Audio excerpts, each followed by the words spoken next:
नमस्कार प्रिय विद्यार्थियों, स्वागत है आप सभी का आपके अपने YouTube प्लेटफॉर्म उदय एजुकेशन, उदय स्टडी क्लासेज और उज्ज्वल राजस्थान में। विद्यार्थियों, आज के इस वीडियो में अपन डिस्कस करेंगे वार्षिक परीक्षा सत्र 2023 की दृष्टि से इम्पोर्टेंट कक्षा 7 के सामाजिक विज्ञान के पेपर के बारे में, जिनको लेकर लगातार आप सभी विद्यार्थियों के कमेंट आ रहे थे कि सर हमारे लिए सामाजिक का रियल पेपर लेके आएँ। तो बिल्कुल आप सभी के कमेंट को ध्यान में रखते हुए मैंने इस पेपर को तैयार किया है और यहाँ से आपके बहुत ज़्यादा प्रश्न आने की संभावना रहेगी। तो सभी विद्यार्थियों से निवेदन रहेगा, वीडियो को अंत तक देखिएगा, वीडियो को लाइक कर दीजिएगा। आपका अपना चैनल है, अभी तक आपने चैनल को सब्सक्राइब नहीं किया है तो विद्यार्थियों चैनल को सब्सक्राइब जरूर कर लेना है। आपके वार्षिक परीक्षा तक सारे विषय के पेपर यहाँ पे अपलोड किए जाएंगे। चलिए सबसे पहले यहाँ पे देखिए, प्रश्न संख्या 1 से लेके 5 का उत्तर है, उसका चुनाव करना, यानी अवसाद वाले आपके प्रश्न रहने वाले हैं। विद्यार्थियों, वीडियो को अंत तक देखिएगा। जब तक आप अंत तक नहीं देखते हैं तब तक आपको कोई भी पेपर है वो समझ में नहीं आएगा। इस पेपर में जितने भी प्रश्न रहेंगे वो सारे के सारे इंपॉर्टेंट रहेंगे। तो इसके लिए आपको वीडियो को पूरा का पूरा देखना पड़ेगा और आप कहाँ से निवास करते हैं, अपना नाम और अपने ज़िले का नाम है कमेंट बॉक्स में ज़रूर लिखिएगा। चलिए पहला प्रश्न है, इनमें से कौन सा मानव पर्यावरण का घटक नहीं है। यहाँ पे प्रश्न क्या पूछ रहा है विद्यार्थियों, मानव पर्यावरण का घटक नहीं है। स्थल, धर्म, समुदाय, उक्त कोई नहीं। तो विद्यार्थियों, इसमें धर्म और समुदाय ये दोनों ही मानव पर्यावरण के अंग हैं। तो इसमें स्थल हो जाएगा, स्थल है ये प्राकृतिक पर्यावरण का अंग है। तो आपका ऑप्शन नंबर क रहेगा इसका सही आंसर। दूसरा प्रश्न देखिए, पृथ्वी की सबसे पतली परत कौन सी है। पृथ्वी की 3 परतें हैं, एक तो परपट्टी, क्रोड और मेंटल। तो ये 3 है परतें, इनमें से सबसे पतली हैं वो आपके परपट्टी हैं, जिसके ऊपर अभी अपन बैठे हैं। ये जो सबसे ऊपरी परत है इसका नाम क्या है, परपट्टी है। तो ये सबसे पतली है, ऑप्शन नंबर क रहेगा इसका सही उत्तर। और सबसे आंतरिक परत कौन सी है विद्यार्थियों, क्रोड है। अगला प्रश्न, वायुमंडल की सबसे महत्वपूर्ण परत है।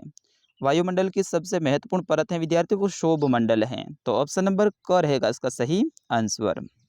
अगला प्रश्न है, उष्णकटिबंधीय सदाबहार वन का एक सामान्य जानवर कौन सा है। यहाँ पे प्रश्न क्या आ रहा है, सदाबहार वन का सामान्य जानवर, बंदर, जिराफ, ऊंट, घोड़ा।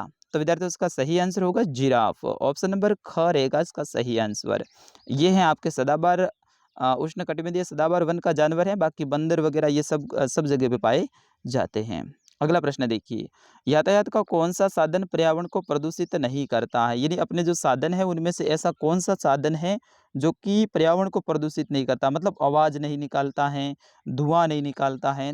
तो वो ऐसा कौन सा है, साइकिल होगी, क्योंकि बस, हवाई जहाज और कार ये सभी तो प्रदूषित करते हैं, यानी धुआं निकालते हैं, आवाज़ करते हैं, लेकिन साइकिल नहीं करती हैं। तो ऑप्शन नंबर क रहेगा इसका सही आंसर।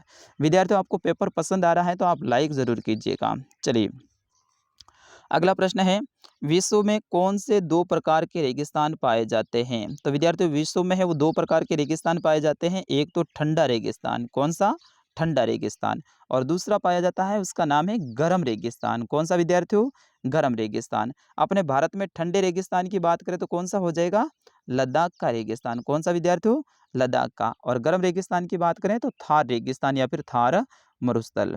चलिए अगला प्रश्न है आपका प्रश्न संख्या 7, त्रिपक्षीय संघर्ष में लगे तीनों पक्ष कौन कौन से थे। बिल्कुल आप बताइए, गुर्जर, प्रतिहार और पाल थे, कौन से थे, आप जरूर कमेंट करके मुझे बताइएगा। त्रिपक्षीय संघर्ष में लगे तीनों पक्ष, आपके लिए ये प्रश्न बोनस के रूप में रहेगा, इसका आंसर आप जरूर बताइएगा। चलिए अगला प्रश्न है, इब्न बतूता किस देश से भारत में आया था। तो विद्यार्थियों, ये भी वेरी वेरी मोस्ट इंपॉर्टेंट है, अच्छे से आप इसको तैयार कर लीजिएगा। प्रश्न संख्या 9 है, खनिज किसे कहते हैं। ऐसे पदार्थ जिनको जमीन के अंदर गहराई से या फिर जमीन के अंदर से खोद के बाहर निकाला जाता है उसे खनिज कहते हैं। खनिज हमेशा अयस्क के रूप में प्राप्त होते हैं। कैसे होते हैं विद्यार्थियों, अयस्क के रूप में। अयस्क का मतलब क्या होता है, उसके अंदर कई सारी वस्तुएं हैं वो मिश्रित होती हैं, यानी मिली हुई होती हैं। फिर उसको फैक्ट्री में जाके अलग किया जाता है, फिर शुद्ध खनिज है उसको अलग किया जाता है। अगला प्रश्न देखिए, प्रश्न संख्या 10, राजस्थान में सिंचाई के कौन कौन से साधन हैं। तो राजस्थान में सिंचाई के साधन की बात करें तो कुएं, बावड़ी, नलकूप, नहरें, ट्यूबवेल, ये सारे के सारे सिंचाई के साधन हैं। चलिए अगला प्रश्न है प्रश्न संख्या 11। महाराजा सूरजमल कहाँ के शासक थे? तो विद्यार्थियों महाराजा सूरजमल हैं वो भरतपुर के शासक थे। कहाँ के थे? भरतपुर के। अपने राजस्थान का जो भरतपुर है वहाँ के ये शासक थे। अगला प्रश्न है, किन्हीं 3 किसान आंदोलन के नाम लिखिए। 3 किसान आंदोलन के नाम लिखने हैं तो एक तो आप लिख सकते हैं अलवर किसान आंदोलन, ठीक है। फिर उसके बाद में आप लिख सकते हैं बेंगू किसान आंदोलन, बेंगू किसान आंदोलन, और तीसरा लिख सकते हैं बिजोलिया किसान आंदोलन, ठीक है ना, बिजोलिया। तो ये आपके 3 हो गए विद्यार्थियों। अगला प्रश्न है, प्रश्न संख्या 13। पर्यावरण के प्रमुख घटक कौन कौन से हैं? तो पर्यावरण के सबसे पहले तो मानवीय घटक, प्राकृतिक घटक और मानव निर्मित घटक, ये सारे के सारे आपके पर्यावरण के घटक हो जाएंगे। चलिए अगला प्रश्न है, प्रश्न संख्या 14। पृथ्वी की 3 परतें कौन कौन सी है? मैंने अपसद वाले में भी बताया था, वही 3 परतें आपको लिखनी है। सबसे ऊपरी परत है उसका नाम है परपट्टी, फिर उसके बाद में आप लिखना मेंटल, क्या लिखोगे? मेंटल। फिर उसके बाद में सबसे आंतरिक है उसका नाम है क्रोड। क्या नाम है विद्यार्थियों? क्रोड। तो ये पृथ्वी की 3 परतें हैं, आप अच्छे से याद कर लीजिएगा। अगला प्रश्न है, बाढ़कृत मैदान का निर्माण कैसे होता है? कृत्य नहीं है, यहाँ पे कृत है, ठीक है ना। बाढ़कृत मैदान का निर्माण कैसे होता है? जब बाढ़ है वो अपने जो नदी है वो अपनी सीमा को लांघ के खुले मैदान में आ जाती हैं और वहाँ पे अपने साथ में मिट्टी, कंकड़ पत्थर, कई सारे छोटे छोटे पदार्थ उन सभी को बहा कर लाती हैं और किसी जगह पे लाके उनको छोड़ देती हैं। तो वहाँ से बाढ़ग्रस्त मैदान का निर्माण होता है और वो मैदान उपजाऊ होते हैं, वहाँ पे खेती के लिए उपयुक्त ज़मीन वो रहती है।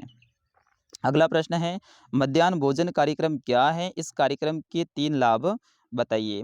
तो सरकारी विद्यालयों में कक्षा 1 से लेके 8 तक के विद्यार्थियों को दोपहर के समय या फिर मध्याह्न के समय जो भोजन दिया जाता है उसे मध्याह्न भोजन कार्यक्रम कहा जाता है।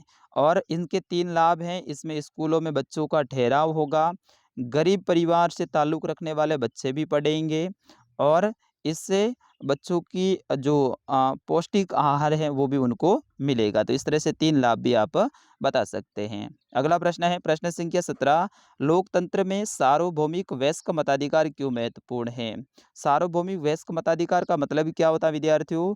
सभी लोगों को जो कि भारत देश के नागरिक हो और उनकी उम्र 18 वर्ष या फिर इससे ज़्यादा हो, उनको मत देने का अधिकार हो। वो चाहे किसी भी जाति का हो, किसी भी धर्म का हो, किसी भी लिंग का हो, सभी को वोट देने का अधिकार होता है। उसे सार्वभौमिक वयस्क मताधिकार कहते हैं।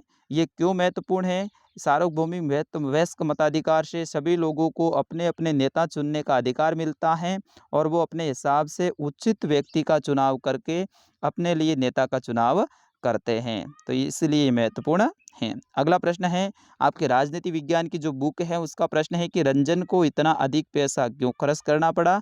कारण बताइए। अगला प्रश्न है, कुछ विधायक मंत्री कैसे बनते हैं? स्पष्ट कीजिए। तो विधायक हैं उनको जनता चुनती है और उन्हीं विधायकों में से कुछ विधायक ऐसे होते हैं जिनके पास में विशेष गुण और योग्यता होती है। उनको वहाँ के जो विधानमंडल होता है या फिर वहाँ का जो राज्य का मुख्यमंत्री होता है वो उनको अपने आगे काम करने के लिए मंत्री बनाते हैं, क्योंकि मुख्यमंत्री है वो सारा काम खुद तो नहीं कर सकते हैं, तो अलग अलग विभागों में अलग अलग मंत्री बनाए जाते हैं। अगला प्रश्न है, सेंसरशिप से क्या तात्पर्य है? जब कोई विज्ञापन चलते हैं तो सरकार अपने हिसाब से उन विज्ञापन के ऊपर रोक लगा देती है, तो उसे सेंसरशिप कहा जाता है। अगला प्रश्न है, प्रजातंत्र में संचार माध्यम किस प्रकार महत्वपूर्ण भूमिका निभाते हैं?